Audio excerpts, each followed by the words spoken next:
평양 감사와 하늘논.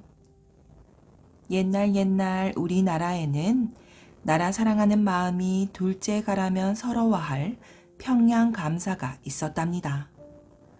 어느 해였어요. 평양 감사가 나라일 때문에 중국의 사신으로 가게 되었지요. 하루 종일 나란 일을 보던 평양 감사가 중국 관리들과 저녁을 먹게 되었답니다. 그때 한 중국 관리가 평양 감사에게 우리 중국은 땅도 넓고 사람도 많은데 조선에는 자랑할 만한 보물이라도 있소이까? 하고 빈정댔어요. 그러자 옆에 있던 다른 관리들도 맞아. 조선같이 작은 나라에 자랑거리가 어디 있겠어? 하고 맞장구를 쳤답니다. 평양 감사는 부글부글 끓어오르는 마음을 감추고 이렇게 말하였어요. 우리나라라고 자랑거리가 왜 없겠소?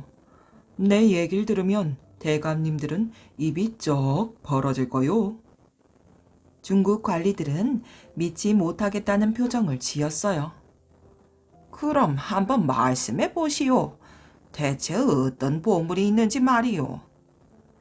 평양 감사는 헛기침을 한번 하고 나서 대감들 잘 들으시오. 우리나라 광화문 하늘에는 하늘논이라는 크고 기름진 논이 있답니다. 그 논에서 나오는 쌀만으로도 우리나라 백성들은 1년 내내 배불리 먹고도 남습니다. 하고 중국 관리들을 둘러보았어요. 중국 관리들은 쩍 벌어진 입을 다물 줄 몰랐지요. 그로부터 1년이 지난 어느 날이었어요. 평양 감사에게 한 통의 편지가 날아들었지요. 편지를 읽은 평양 감사는 가슴이 철렁 내려앉는 것 같았어요. 왜냐고요? 지난해에 중국에서 만났던 관리들이 하늘논을 보기 위해 우리나라로 온다는 거였지요. 이를 어쩌나 있지도 않은 하늘논을 어떻게 보여준담? 그렇다고 이제 와서 거짓말이었다고 하면 나라 체면이 말이 아닐 텐데. 몇 날 며칠을 고민하고 고민해 보았지만 좋은 생각이 떠오르지 않았어요. 그러던 어느 날 막내 아들이 한숨을 푹푹 내쉬는 아버지를 보았지요. 아버님, 무슨 일 있으세요? 아니다. 네가 알아서 될 일이 아니야. 그게 무슨 말씀이십니까? 혹시 제가 아버님의 걱정거리를 풀어드릴 수도 있지 않겠어요? 막내 아들이 끈질기게 졸라대는 바람에 평양 감사는 할 수 없이 사정 이야기를 해주었어요. 이야기를 다 들은 막내 아들은 아버님, 저한테 좋은 생각이 있으니 아무 걱정하지 마세요. 하고 환하게 웃음 지었어요. 네가 어떻게? 평양 감사의 눈이 휘둥그레졌어요. 아버님께서는 중국에서 사신이 오는 날 할아버지 300분과 어린아이 300명만 모아 광화문으로 보내주세요. 그 다음부터는 제가 알아서 처리할 테니까요. 평양 감사는 자신감으로 가득한 막내 아들의 얼굴을 멍하니 쳐다볼 뿐이었답니다. 며칠 후 중국 사신들이 우리나라를 찾아왔어요. 사신들은 임금님께 인사를 드리고 평양 감사를 만나겠다고 했지요. 요즘 감사의 몸이 많이 편찮다고 하오. 그래서 아들을 대신 보냈는데 만나겠소? 아무렴 어떻습니까? 저희들이야 하늘논만 보면 되니까요. 이렇게 해서 대궐로 들어온 막내 아들은 중국 사신들을 이끌고 광화문으로 향하였어요. 광화문에 도착한 중국 사신들은 어리둥절한 표정을 지었지요. 왜냐고요? 광화문을 사이에 두고 오른쪽에는 어린아이 300명이 가족들을 끌어안고 엉엉 울고 있었어요. 그리고 왼쪽에는 수염이 허연 할아버지 300명이 음식과 술을 먹으며 즐거워하고 있었어요. 이 사람들은 다 무엇이냐? 중국 사신들이 막내 아들에게 물었어요. 대감님들, 하늘논을 보기 전에 제 말씀을 잠깐 들어보세요. 저쪽에서 오는 아이들은 임금님의 명을 받고 하늘논으로 농사 지으러 떠날 사람입니다. 하늘논에 한번 갔다 오려면 50년이 걸리는데 그동안 가족과 헤어지는 게 슬퍼서 우는 것입니다. 그리고 이쪽에 계신 할아버지들은 오늘 하늘논에서 내려온 날입니다. 50년 만에 집으로 돌아오니 너무 기뻐서 저렇게 춤추며 즐거워하는 것이지요. 이 말을 들은 중국 사신의 얼굴은 하나같이 하얗게 질려 있었어요. 하늘논 한번 갔다 오는데 50년이나 걸리다니. 대감님들, 이제 저와 함께 하늘논을 보러 가시지요. 하고 막내 아들이 갈 길을 재촉했어요. 그러자 중국 사신들은 일제히 손을 내저었지요.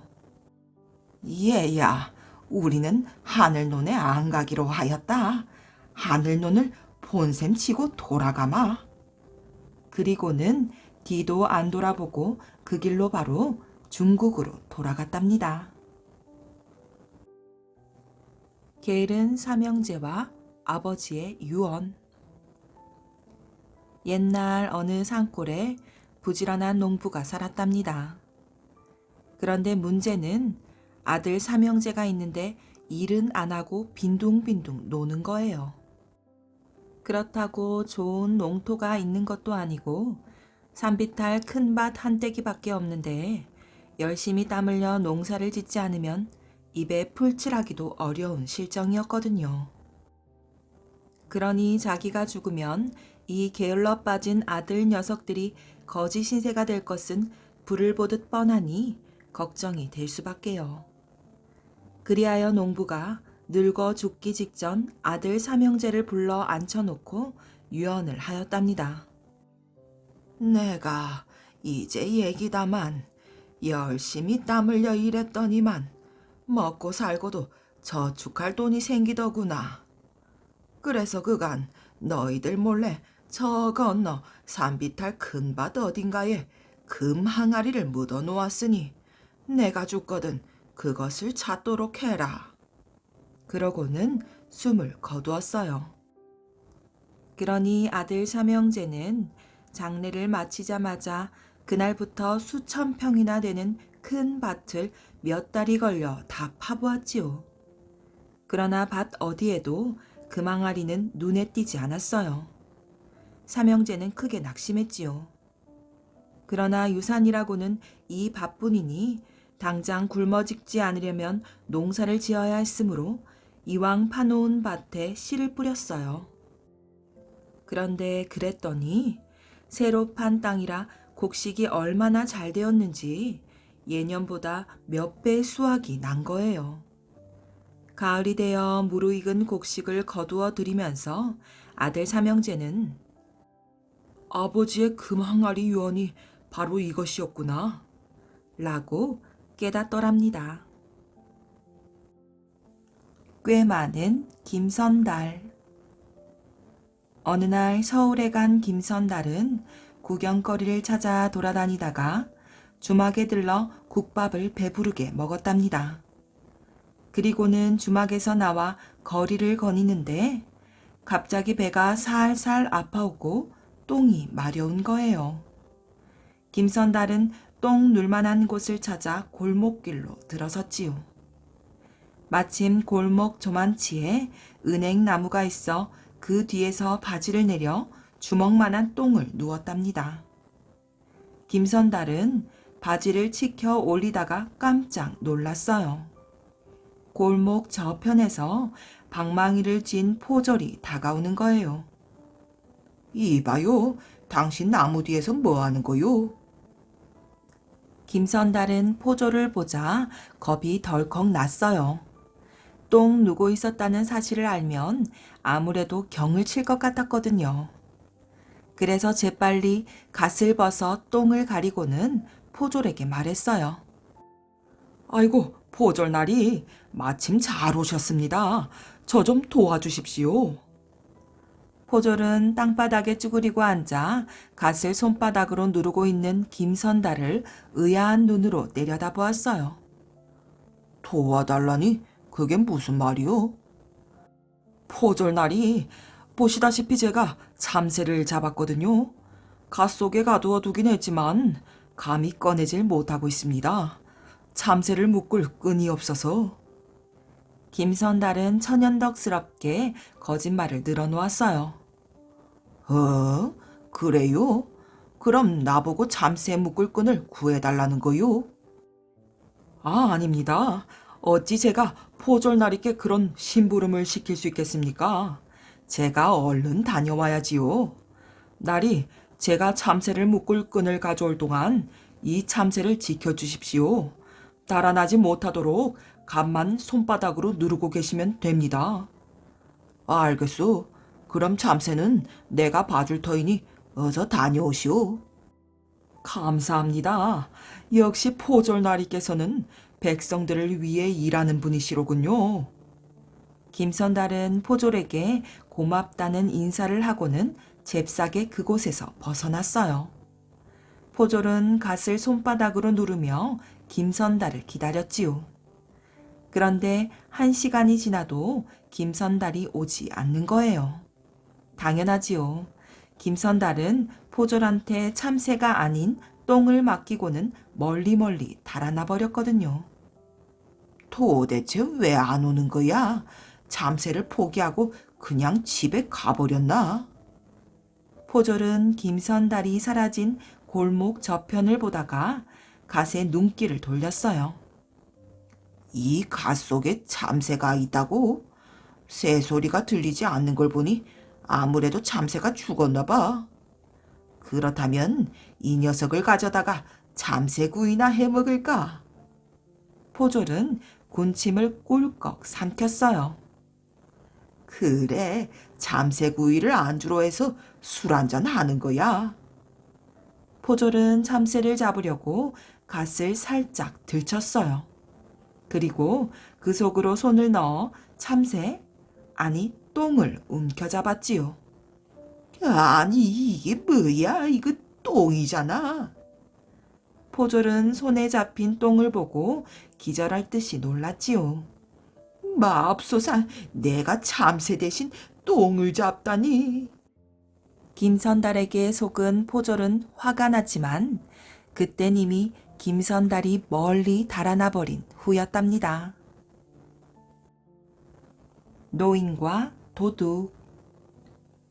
노인은 날마다 초저녁에 어험 헛기침 소리를 내며 집안 여기저기를 둘러보았어요.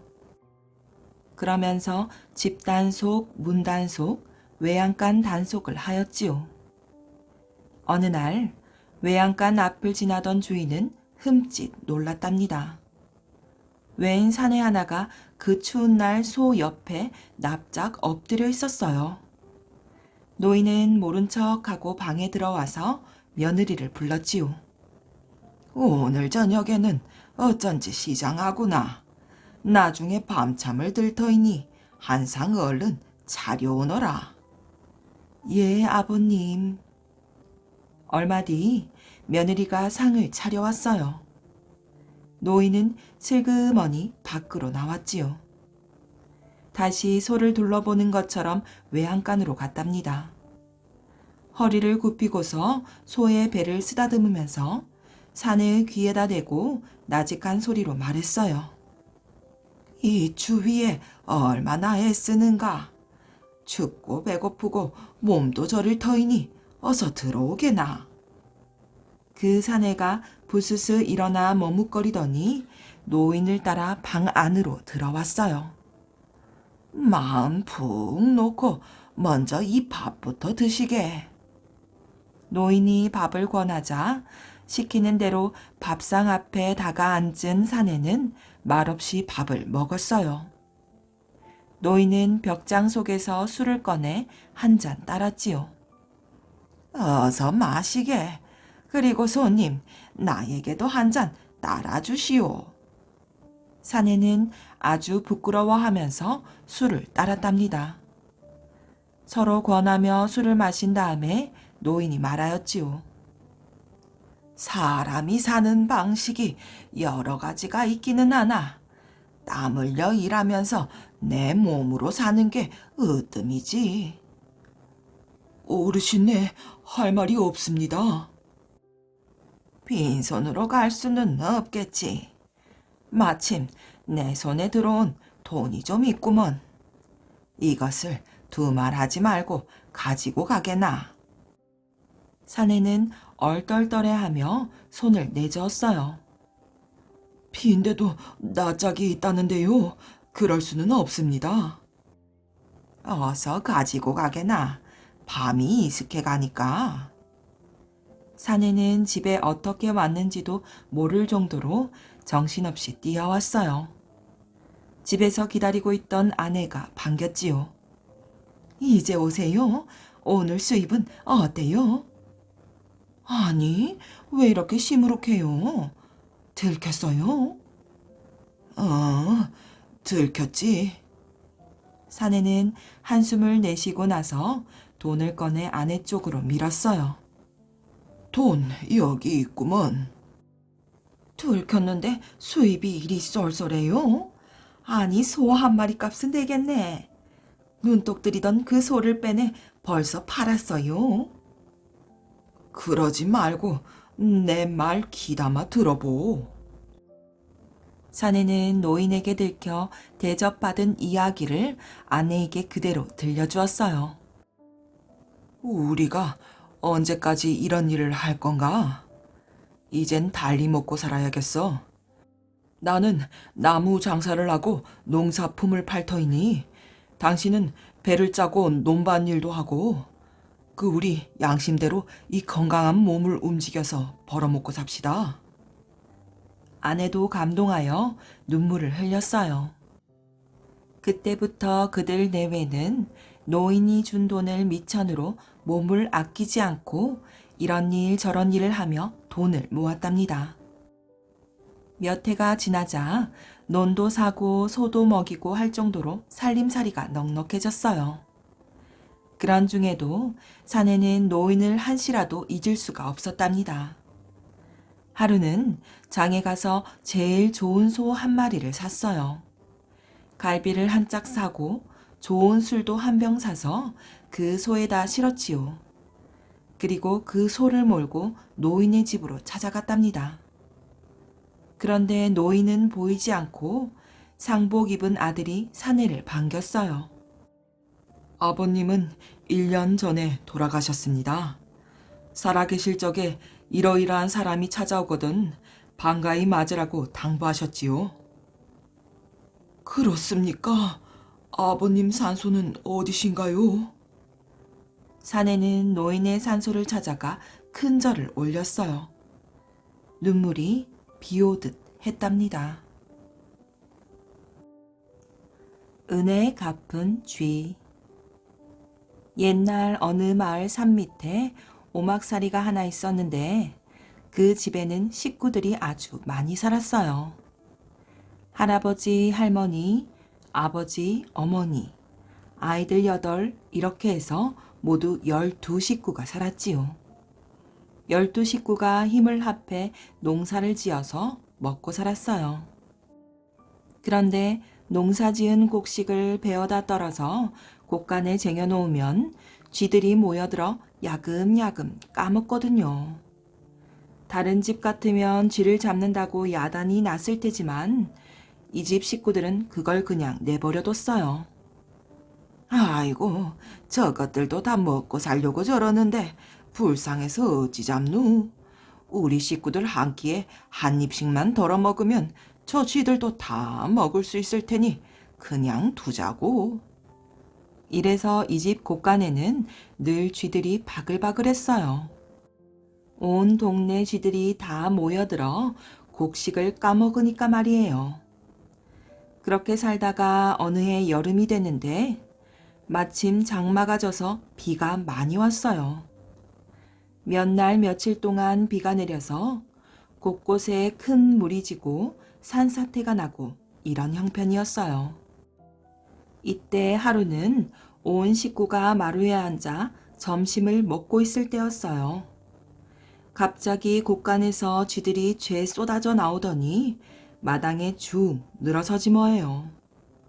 온 동네 쥐들이 다 이 집 곳간에 모여 있었으니 그 수가 참 이만저만이 아니었답니다. 너른 마당이 온통 쥐들로 꽉 찼어요. 그러더니 한 쥐 머리 위에 한 쥐가 올라타고 또 한 쥐 머리 위에 한 쥐가 올라타고 이렇게 온 쥐들이 다 무동을 타고서 살인문 밖으로 나가는 거예요. 난생 처음 보는 구경거리에 식구들이 넋을 놓고 있으니까 살인문 밖으로 나가던 쥐들이 얼른 나가지 않고 자꾸 뒤돌아보면서 주춤거렸지요. 한 번 돌아보고 주춤주춤, 두 번 돌아보고 주춤주춤 이런단 말이에요. 옳구나. 저 쥐들이 저희들을 따라오라고 저러나 보구나. 온 식구들이 점심을 먹다 말고 우르르 쥐들을 따라 나갔지요. 세상에 이만한 구경거리가 없으니 따라가면서도 볼만도 하거든요. 온 식구가 다 따라 나섰더니 그제서야 쥐들은 머뭇거리지도 않고 길을 따라 막 달려가더래요. 식구들도 그 뒤를 따라 달려갔지요. 동구 밖까지 그렇게 식구들을 이끌고 가더니 그만 딱 멈춰서서 무동탄 쥐들이 다 펄쩍펄쩍 뛰어내려서는 어디론가 사라져버렸어요. 이야, 오늘 참 별난 구경도 다 했구나. 쥐들이 다 사라져버리는 걸 보고 나서 식구들이 이제 집으로 돌아갔어요. 그런데 이게 웬일일까요? 그새 집이 없어졌답니다. 집이 있던 자리에 집은 온데에 간데 없고 그냥 흙더미만 수북했어요.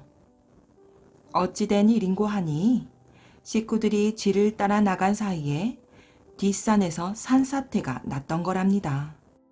산사태로 흙더미가 그만 집을 덮친 거지요. 이렇게 해서 그 집 식구들은 쥐들 덕분에 목숨을 구하였어요. 그리고 그 뒤로 더 부지런히 농사를 지으면서 아주 잘 살았대요. 가재의 수염과 굼벵이의 눈. 가재 한 마리가 산책을 하고 있었어요. 모처럼 물에서 나와 땅 위를 걸었지요. 빗둘빗둘 걸어가다가 굼벵이 한 마리를 만났답니다. 아이고 반갑습니다. 나는 저 아래 개울에 사는 가재랍니다. 아 그래요? 나는 이 언덕에 사는 굼벵이지요. 그러고 보니 서로 이웃에 살면서 여태 인사가 없었군요. 앞으로 자주 만나고 서로 친하게 지냅시다. 그러면 좋지요. 가재와 굼벵이는 금방 친해졌어요. 이웃 사촌이 따로 없었지요. 맛있는 음식도 나눠 먹고 자주 만나서 세상 돌아가는 이야기도 했답니다. 이제는 서로 말을 놓고 지내는 친구가 되었어요. 그러던 어느 날 둘은 서로 자기 자랑을 하였지요. 여보게 굼벵이, 자네는 내 수염이 어떻다고 생각하나? 다들 멋지다고 부러워하던데. 그렇고 말고 수염 때문에 자네가 아주 훌륭하게 보이지. 자네는 뭐 자랑할 게 없나? 왜 없어? 자랑할 거리가 있다네. 굼벵이는 가재 앞에서 꿈틀 제주를 한번 넘고는 어깨를 으쓱했어요. 그래? 그게 뭔가? 아이 큼직한 눈을 보게나. 나는 이 눈 덕분에 무엇이든지 자세히 살피고 아름다운 경치도 구경할 수 있지. 그래서 다들 부러워한다네. 있는 자랑 없는 자랑을 늘어놓았어요. 그러면서도 한편으로는 상대편의 자랑거리를 부러워했지요. 가재는 굼벵이가 자랑하는 커다란 눈이 탐이 났고 굼벵이는 가재의 멋진 수염이 갖고 싶었어요. 가재가 넌지시 군뱅이의 마음을 떠보았지요. 여보게, 우리가 서로 자랑하는 것들을 이제 실증이 날 만큼 갖고 있었자는가? 그런 셈이지.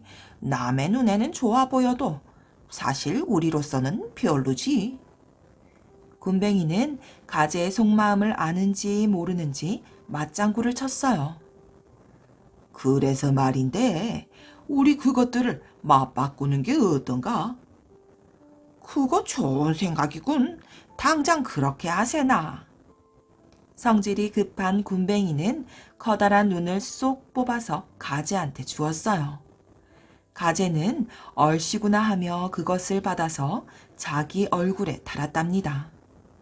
정말로 멀리 있는 것이나 가까이 있는 것이 죄다 두루 잘 보였어요. 가재는 기분이 우쭐했지요. 길고 멋진 수염에다 세상 만사가 다 잘 보이는 큰 눈까지 곁들였으니 부러울 것이 없었답니다. 가재는 벌써 딴 욕심을 품고 있었어요. 군뱅이가 앞을 더듬거리면서 말했지요. 여보게 가재, 뭘 꾸물거리고 있나? 어서 수염을 뽑아줘야지. 그러자 가재가 갑자기 낄낄 웃었어요. 눈도 없는 주제에 수염은 달아서 뭘 해? 뭐라고? 아니, 그럼? 군뱅이는 말을 더듬거렸어요. 화가 나고 기가 막혔지만 앞이 안 보이니 어쩔 도리가 없었지요. 친구 사이에 이럴 수가 있는가? 나는 물에 살고 넌 무태 사는데 친구는 무슨 친구야? 군뱅이는 가재를 달래도 보고 윽박지르기도 했지요. 이미 눈 없는 군뱅이를 얕보고 있는 가재는 들은 척도 안 했어요. 으하하하, 군뱅이야, 잘 있어라. 가재는 개울 쪽으로 사라졌어요. 욕심이 눈을 가린다는 말이 있는데 이건 가재를 두고 하는 말인지 군뱅이를 두고 하는 말인지 모를 노릇이지요. 하여튼 가재와 군뱅이의 모습은 그날 이후로 지금처럼 변한 것이랍니다. 없어진 망건. 조선시대 말기에 정수동이란 시인이 있었답니다. 정수동은 김삿갓과 더불어 세상을 풍자하고 풍요를 즐긴 시인으로 이름 높았지요. 정수동은 능청스럽고 기지가 넘쳤는데 서당에서 글을 배우던 어린 시절에는 이런 일이 있었지요. 무더운 여름 한낮이었어요. 정수동은 훈장 앞에서 아이들과 함께 소리내어 글을 읽고 있었어요. 그런데 그날따라 졸음이 쏟아져 정수동은 꾸벅꾸벅 졸았답니다. 이놈, 글을 읽지 않고 졸아? 훈장은 정수동의 머리를 한 대 때렸어요. 그리고 잔소리를 잔뜩 늘어놓았지요. 이놈, 다음에 또 졸아봐라. 혼을 내주마. 그로부터 며칠 뒤였어요. 정수동이 글을 읽다가 고개를 쳐드니 훈장이 꾸벅꾸벅 졸고 있었지요. 정수동은 소리를 꽥 질렀어요.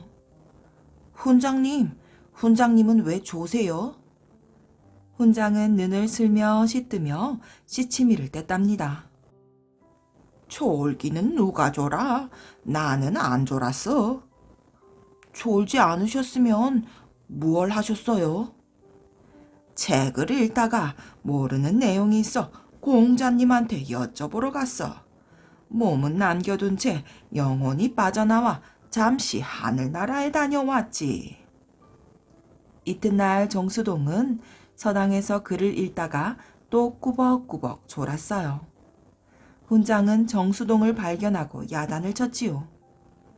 이놈, 아직도 정신을 못 차렸구나. 글을 읽지 않고 또 졸아.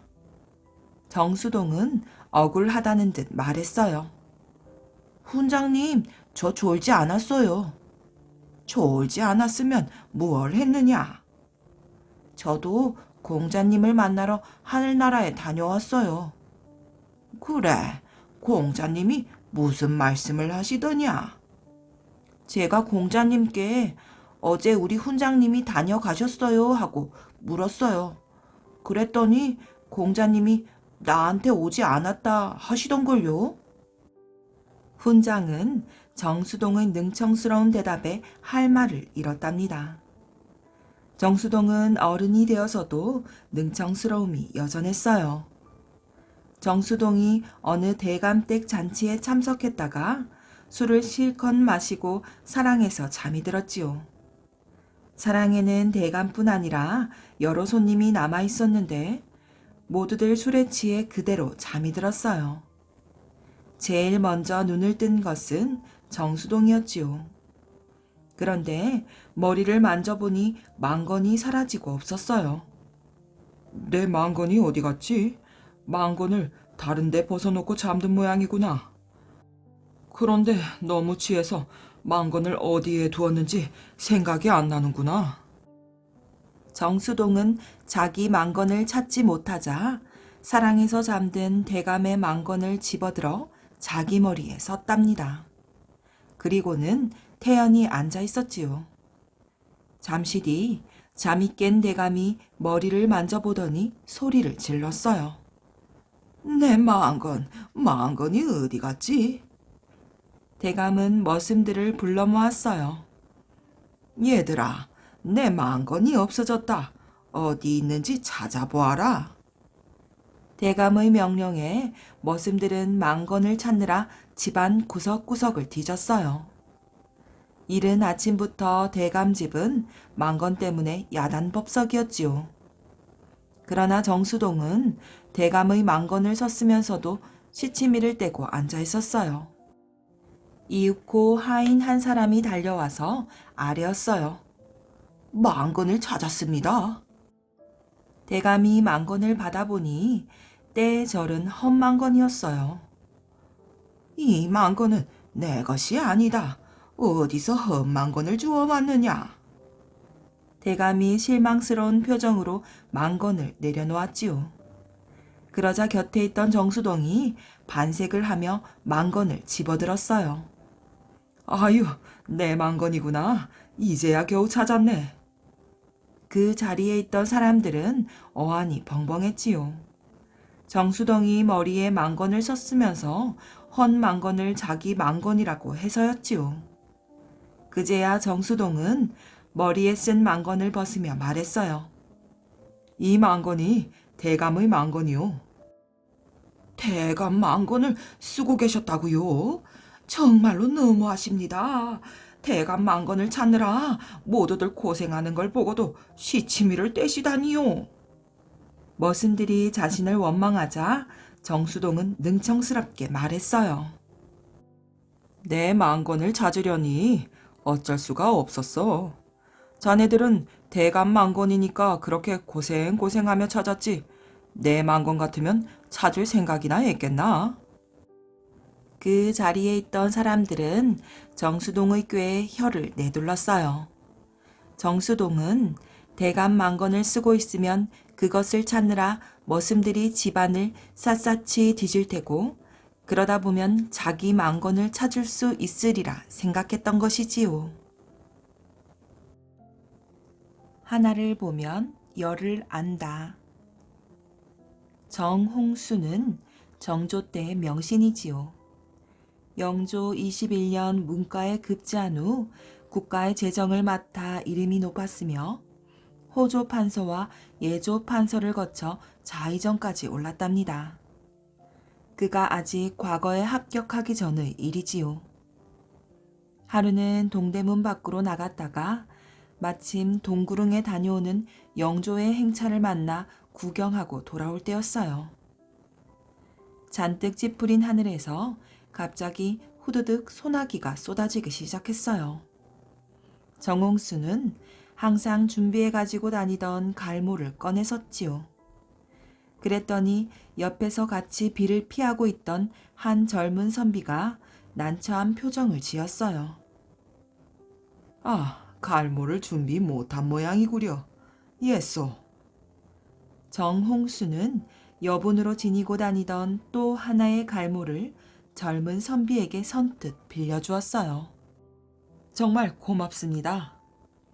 두 사람이 사는 집 방향이 비슷했으므로 나란히 걷다 보니 금세 동네 입구에 다다랐어요. 여기서부터는 길이 다르니 갈모를 돌려줘야겠소이다. 정홍순이 빌려주었던 갈모를 돌려달라고 하자 젊은 선비가 부탁을 해왔어요. 어르신, 비가 워낙 많이 오는 것을 보니 곧 그칠 것 같지가 않습니다. 제가 갈모를 그냥 쓰고 갔다가 내일 돌려드리면 어떨는지요? 어느 집인지 대강 알려만 주면 내일 날이 밝는 대로 곧 돌려드리겠습니다. 그러시오. 그러면 되겠구려. 세차게 쏟아지는 빗 속에 굳이 갈모를 돌려달라는 것도 지나친 행동 같아서 정홍수는 그렇게 하라고 허락한 뒤 자기 집의 위치를 자세히 설명해 주었어요. 정홍수는 어쩐지 그 젊은 선비가 미덥지 않아서 사는 곳과 이름을 물었지요. 예, 저는 남대문 밖에 삽니다. 거기서 제 이름을 대면 모르는 사람이 없을 겁니다. 정홍수는 젊은 선비와 헤어져 집으로 돌아왔답니다. 이튿날은 날이 활짝 깨어 화창했어요. 정홍수는 하루 종일 그 선비를 기다렸으나 그는 끝내 나타나지 않았지요. 기다리다 못한 정홍수는 며칠 후 남대문 밖으로 직접 그를 찾아갔어요. 어렵사리 집을 찾아간 정홍수는 마당으로 들어서며 입을 열었지요. 저 혹시 이 집에 아무개라는 젊은 선비가 있는지요? 곧 그 집안 식구인 듯한 사람이 답하며 맞게 찾아왔다고 했지만 그 선비는 집에 없다는 말만 할 뿐이었어요. 그러나 고개를 돌려 살펴보니 웬 남자의 신발이 보이는지라 정홍수는 거듭 물었지요. 그렇다면 어디에 가면 만날 수 있겠습니까? 아, 그걸 제가 어떻게 알아요? 나간 사람 마음이겠지요. 가만히 말하는 모양새를 보니 갈모를 돌려주고 싶지 않아 따돌리라는 것처럼 보였어요. 자기에게 호의를 베푼 사람을 어찌 이렇게 대한단 말인가? 그렇게 그는 몹시 불쾌한 기분이 되어 돌아오고 말았지요. 그런 일이 있은 지 20여 년이 흘렀답니다. 호조 판서인 정홍순에게 새로 좌랑 벼슬에 임명된 벼슬아치가 인사를 하러 찾아왔어요. 아니, 저 사람은? 정홍순이 자세히 보니 그는 분명히 20여 년 전에 자기의 갈모를 빌려갔던 그 선비였답니다. 다짜고짜 정홍수는 호통을 쳤어요. 자네 내게 빚진 게 있지 않은가? 20년 전 어느 비 오는 날 갈모를 빌려간 적이 있었는데 기억하지 못하겠나? 깜짝 놀란 그 사람은 정홍순을 바라보더니 이내 고개를 푹 숙였어요. 죄송하게 그지없게 되었습니다. 그 사람이 변명을 늘어놓으려 하자 정홍순이 정색을 하며 그 말을 가로막고 입을 열었어요. 그래, 갈모가 하찮은 물건이긴 하네. 하지만 아무리 하찮은 것이더라도 남의 것을 빌려 쓰고 돌려주지 않는다는 것은 신의가 없는 행동일세. 더구나 호의를 베푼 사람에게 그렇게 갚으면 안 되지 않는가? 신의가 없는 사람이 어찌 나라에 중대한 자리를 맡을 수 있겠는가? 뭔가 착오가 있는 듯하니 돌아가 기다려보게. 그를 돌려보내자마자 정홍수는 곧바로 파직시키는 게 좋겠다는 뜻의 글을 올렸답니다. 정홍순의 뜻이 받아들여져 좌랑 벼슬에서 밀려난 그는 끝내 벼슬길에 오를 수 없었답니다. 백령도 이야기. 옛날 한 마을에 가난한 선비가 살았어요. 선비는 그 고을 원님의 외동딸을 사랑하게 되었지요. 원님의 딸도 가난하지만 마음이 곧은 선비를 사랑하였어요. 그런데 이 사실을 눈치챈 원님은 딸을 불러다 놓고 노발대발했답니다. 이제 2번 다시 그 가난뱅이 선비놈은 만나지 말거라. 아버지, 비록 그분이 지금은 가난하지만 장차 훌륭한 사람이 될 것이옵니다. 그러니 저희들이 결혼할 수 있도록 도와주세요. 말로 해서는 안 되겠구나. 너희 둘을 떼어놓는 수밖에. 원님은 하나밖에 없는 외동딸을 먼 외딴 섬으로 보내버렸어요. 선비는 넉나간 사람처럼 원님의 딸을 찾기 위해 여기저기 헤매다녔어요. 낭자, 대체 어디에 있소? 미치도록 보고 싶구려. 날마다 원님의 딸을 그리워하던 선비는 상사병에 걸려 시름시름 앓기 시작했답니다. 상사병이란 사랑하는 사람을 그리워하다 생기는 병이지요. 그러던 어느 날 선비는 이상한 꿈을 꾸었어요. 새하얀 학이 선비에게 다가오더니 이 종이를 펼치시면 원님의 딸이 어디에 계신지 알게 될 거예요. 하고는 종이 한 장을 발 앞에 떨어뜨렸어요. 선비는 너무 기쁜 나머지 잠자리에서 벌떡 일어났답니다. 참으로 신기한 꿈도 다 있구나. 하고 선비가 무심코 방바닥을 내려다보았어요. 그런데 이게 웬일일까요? 방바닥에는 꿈속에서 보았던 종이가 있는 게 아니겠어요?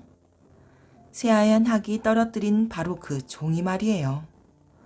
이럴 수가. 선비는 얼른 종이를 주워 펼쳐보았지요. 그랬더니 그 종이에는 외딴 섬으로 가는 길이 그려져 있었어요. 선비는 나룻배 한 척을 타고 그곳을 향해 노를 저었답니다. 낭자, 조금만 기다리시오. 내 얼른 낭자 곁으로 달려가리다. 한편 외딴 섬에 갇힌 원님의 딸은 한숨으로 하루하루를 보내었어요. 선비님은 지금쯤 뭘 하고 지내실까? 나를 잊으신 건 아니겠지? 하고 파란 물결이 파도치는 바닷가를 보며 선비를 그리워하고 있었지요. 그러던 어느 날 저 멀리서 나룻배 한 척이 오고 있는 것을 보았어요. 아니, 웬 배가 이리로 오는 거지? 원님의 딸은 고개를 갸웃하며 배를 바라보았어요. 이윽고 거친 파도를 헤치고 나룻배가 도착했어요. 그런데 배 안에서 내린 사람은 다름 아닌 선비였지요. 선비님, 낭자. 선비와 원님의 딸은 서로 부둥켜 안으며 기쁨의 눈물을 흘렸답니다. 그 후 2사람은 외딴 섬에서 아들, 딸 낳고 오래오래 행복하게 살았어요. 훗날 사람들은 새하얀 학이 알려준 섬이라고 해서 백학도라고 불렀답니다. 그러다 지금은 백령도라는 이름으로 바뀌었지요. 호랑이를 잡는 방법. 옛날에 한 아이가 있었는데 하는 일이라곤 아무것도 없고 매일 방구석에 처박혀서 벼룩 사냥만 하고 있었어요. 어머니가 아무리 야단을 쳐도 아이는 들은 척도 않고 머리카락으로 올가미를 만들어 뛰는 벼룩을 낚아채는 일에만 열중했지요.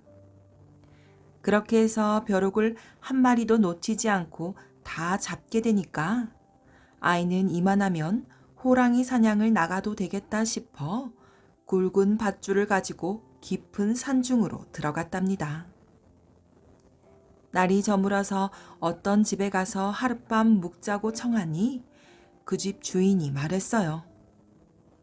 여기는 호랑이가 많이 나오는 곳이라 재워줄 수가 없다네. 그러자 아이는 오히려 좋아하며 대답했어요. 괜찮아요. 저는 호랑이 사냥을 하러 왔으니까 마침 잘 되었어요. 다음 날 아침 아이는 밧줄로 올가미를 만들어 손에 쥐고는 마당으로 나갔어요. 곧 큰 호랑이가 담을 뛰어넘어와 마당 안에 서서는 사방을 둘러보기 시작했지요. 그때 아이는 밧줄을 호랑이에게 던져서 호랑이 목에 걸고는 잡아당겼어요. 그러자 호랑이는 화가 나서 달려들어 아이를 통째로 집어삼켰지요. 산채로 꿀꺽 삼켜진 아이는 캄캄한 호랑이의 뱃속에서 어디 나갈 데가 없나 하고 두루 살펴보았어요. 그런데 저편에서 작은 빛이 보이는 거예요. 아이는 빛이 새어드는 그 구멍으로 기어나갔어요. 그 구멍은 바로 호랑이의 똥구멍이었지요. 밖으로 나온 아이는 손에 쥐고 있던 밧줄을 큰 나무에다가 잡아맸어요. 이것을 본 호랑이는 더욱 화가 나서 이리 뛰고 저리 뛰고 난리를 쳤는데 목에 걸린 밧줄 때문에 모가지는 입으로 들어갔고 결국에 그 모가지가 똥구멍으로 나와서 몸 전체가 홀라당 뒤집히고 말았답니다. 아이는 이런 식으로 호랑이를 엄청나게 잡아서 팔아 어머니와 함께 부자로 잘 살았다고 합니다. 반대로만 하는 아이. 옛날, 아주 옛날 어느 작은 마을에 아버지와 아들이 단둘이 살고 있었어요. 아버지는 제법 공부도 많이 하고 사는 형편도 넉넉한 데다 늘 부지런하고 정직해서 마을 사람들이 아주 좋아했어요. 그런 반면 아들은 말을 안 듣기로 유명해 마을에서도 청개구리로 통했어요. 이것을 하라고 하면 저것을 하고 저것을 가져오라고 하면 이것을 가져오는 등 온통 반대로만 하는 아이였거든요. 그래서 남부러울 것 없어 보이는 아버지도 늘 그런 아들 때문에 걱정이 태산 같았답니다. 홍수가 난 어느 여름 물을 기르러 가는 아들에게 아버지가 말했어요. 얘야, 강물에서는 냄새가 나니 귀찮더라도 저 산속 샘물을 길어오너라. 아니에요. 저는 강물이 더 좋아요. 청개구리 아들이 하루아침에 바뀔 리가 있겠어요? 아들은 기어코 냄새나는 강물을 길어왔지요. 아버지는 속상했어요. 도대체 어떻게 해야 저 녀석이 내가 시키는 일을 할까? 아들이 하는 말과 행동을 유심히 지켜보던 아버지는 어느 날 무릎을 탁 쳤지요. 아, 그러면 되겠구나. 내가 왜 미처 그 생각을 못했을꼬? 아버지는 당장 아들을 불러 이렇게 말했어요. 얘야, 이 애비가 지금 아주 더운 물을 마시고 싶구나. 좀 가져다 주련. 그러자 아들은 뜨거운 물 대신 아주 시원한 물을 가져오는 것이었지요. 아버지는 이제 알았다는 듯이 흐뭇하게 웃으며 시원한 물을 벌컥벌컥 잘 마셨어요. 사실 아버지가 마시고 싶었던 것은 더운 물이 아닌 시원한 물이었거든요. 아버지는 무엇이든 반대로 하는 습관이 있는 아이에게 제대로 된 일을 시키기 위해 반대로 이야기하는 꾀를 생각해낸 것이었어요. 그 후로 아버지는 무엇이든 바라는 소원이 있으면 아들에게 반대로 이야기했어요. 샘물이 마시고 싶으면 얘야, 강물을 길어오련 하고 말을 하면 되었고, 고기가 먹고 싶으면 이렇게 말했어요. 얘야, 오늘은 그저 나물 반찬으로 끼니를 때우자꾸나. 그러면 아들은 싫어요 하면서 기어코 고기 반찬을 상에 올려놓는 것이었지요. 아들 때문에 늘 걱정만 하던 아버지의 얼굴엔 어느새 싱글벙글 웃음이 끊이지 않았답니다. 그러던 어느 날이었어요. 아버지와 아들이 동행하여 이웃 마을에서 열리는 장에 다녀오는 길이었지요. 어째 아까부터 하늘이 묵직한 것이 금방이라도 비가 쏟아질 것만 같아 아버지는 이렇게 아들을 재촉했어요. 얘야, 비가 올 것 같구나. 하지만 뭐 어떠냐? 느긋하게 비를 맞는 것도 좋지. 우리 좀 더 천천히 가자꾸나. 그랬더니 아니나 다를까 아들은 싫어요 하며 빠른 속도로 걷는 것이었어요. 그렇게 열심히 걸었는데도 부자는 비를 피할 수가 없었지요. 가늘게 내리던 비는 곧 굵은 빗줄기로 변해 사정없이 부자의 정수리를 내리쳤답니다. 비는 마치 하늘에 커다란 구멍이라도 난 것처럼 쏟아졌어요. 소나기는 곧 그쳤지요. 그리고 아버지와 아들은 어느새 강가에 다다랐어요. 그새 강물은 엄청나게 불어나 있었지요. 아버지는 비에 젖은 옷을 짜며 말했어요. 아이고, 그새 강물이 이렇게 불었구나. 이대로 가다 보면 사고가 나기 십상이다. 물이 줄 때까지만 잠시 쉬어가도록 하자꾸나. 앞불싸 아버지는 말을 해놓고 깜짝 놀랐어요. 자기 생각을 그대로 말해버리면 아들은 굳이 반대로 행동한다는 것을 그만 깜빡 잊고 그대로 말해버렸거든요. 역시나 아들은 아버지의 말에 반대했어요. 아버진 겁쟁이에요. 저는 그냥 갈래요. 이미 엎질러진 물이었어요. 그럼 어쩔 수 없지. 내가 앞장을 설 테니 넌 뒤에서 따라오너라.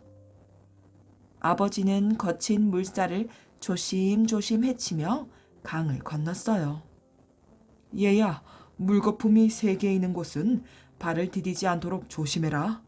거긴 바닥이 깊이 파여 있어. 아버지는 너무 급한 나머지 반대로 말해야 한다는 것을 또 잊고 말았어요. 강을 건너기 시작한 아들은 아버지의 말과는 반대로 물거품이 세게 이는 곳에 다다르자 덥석 발을 내딛고 말았답니다. 아들은 어떻게 되었을까요? 당연히 아들은 물살에 휩쓸려 버리고 말았지요. 아이고 얘야, 얘야. 아버지가 다급한 목소리로 외치자 마을 사람들이 강가로 달려왔어요. 하지만 아들은 이미 물살에 휩쓸려 어디론가 떠내려간 후라서 도무지 찾을 수가 없었답니다. 밀양 아리랑에 담긴 이야기. 밀양에 사는 아랑이라는 어여쁜 아가씨는 누구에게나 사랑을 받았어요. 짝사랑하는 총각도 많았는데 그중 한 총각은 그 마음을 어쩌지 못하고 끙끙 앓다가 병이 나고 말았지요. 이러다가 죽느니 차라리 말을 하자. 이렇게 결심한 총각은 아랑을 찾아갔어요. 아가씨, 저는 아가씨를 사랑합니다. 아가씨와 결혼하고 싶습니다. 총각은 남이 들을까봐 소곤소곤 말하였어요. 이게 무슨 예의 없는 짓입니까? 저는 떳떳하게 행동하지 않는 분과는 인연을 맺고 싶지 않습니다. 아랑은 총각에게 자기 생각을 말했어요. 그러자 총각은 부르르 몸을 떨더니 아랑을 죽이고 말았지요. 자기의 죄가 드러날까봐 시체도 호수 속에 빠뜨렸답니다. 그 뒤 밀양에서는 이상한 일이 생기기 시작했어요. 사또가 갑자기 세상을 뜨더니 새로 오는 사또마다 모두 죽는 거예요. 아무도 밀양으로 가려 하지 않으니 걱정이구나. 임금님도 머리가 아팠어요. 그때 용기 있는 신하 하나가 스스로 청하여 밀양의 사또가 되었답니다. 사또가 새로 오자 사람들은 부랴부랴 관을 만들었어요. 그러고는 다음날 아침 일찍 관을 들고 사또의 방으로 갔지요. 간밤에 잠은 잘 잤는가? 이게 무슨 일이지요? 새 사또가 살아서 인사를 다 하지 않겠어요. 이 마을의 젊은이들은 하나도 빠짐없이 관하로 모이게 하라. 이방은 사또의 명령에 따라 젊은이들을 모두 모아왔어요. 젊은이들이 모여있을 때 하얀 나비가 팔랑팔랑 날아오더니 어느 젊은이 머리 위에 사뿐히 앉았어요. 이놈, 네가 아랑을 죽였겠다. 사또가 호통을 쳤어요. 아닙니다. 절대로 아닙니다. 젊은이는 딱 잡아댔어요. 그러자 사또는 어젯밤에 있었던 일을 들려주었지요. 귀신이 된 아랑이 나를 찾아와서 자기가 억울하게 죽은 이야기를 해주었다. 하얀 나비가 되어 살인범을 알려주겠다고 했지. 이래도 발뺌을 할 참이냐. 젊은이는 그제야 바닥에 엎드려 잘못했다고 싹싹 빌었어요. 사또는 아랑을 죽인 젊은이를 옥에 가두고 큰 벌을 내렸답니다. 그날 밤 아랑의 귀신이 다시 사또 앞에 나타났어요. 억울한 영혼의 마음을 달래주셔서 감사합니다. 이제 마음 편히 저 세상으로 떠나겠어요. 아랑은 사또에게 큰 절을 하고는 스르르 사라졌어요. 그 뒤로는 밀양에서 사또가 죽는 일이 2번 다시 생기지 않았답니다. 이야기 재미있게 들으셨나요? 오늘 들려드린 반대로만 하는 아이 이야기에서는 청개구리처럼 꼭 반대로만 행동하는 아들이 나오지요. 아들은 누군가의 말을 귀담아 듣고 가르침을 배우려 하기보다는 고집스럽게 반대로만 말하고 행동하다 결국 돌이킬 수 없는 큰 일을 당하고 말았답니다. 아이의 잘못된 행동과 또 그런 행동을 바로 잡으려 하기보단 임시 방편으로 대처한 아버지의 행동이 참 안타까운 이야기였습니다. 자업자득이란 스스로 저지른 잘못의 결과를 결국 자기가 받는다는 뜻이지요. 이야기 끝에 자업자득이라는 한자 성어가 떠오릅니다. 오늘도 밤동화 들어주셔서 감사합니다. 편안한 밤 되세요.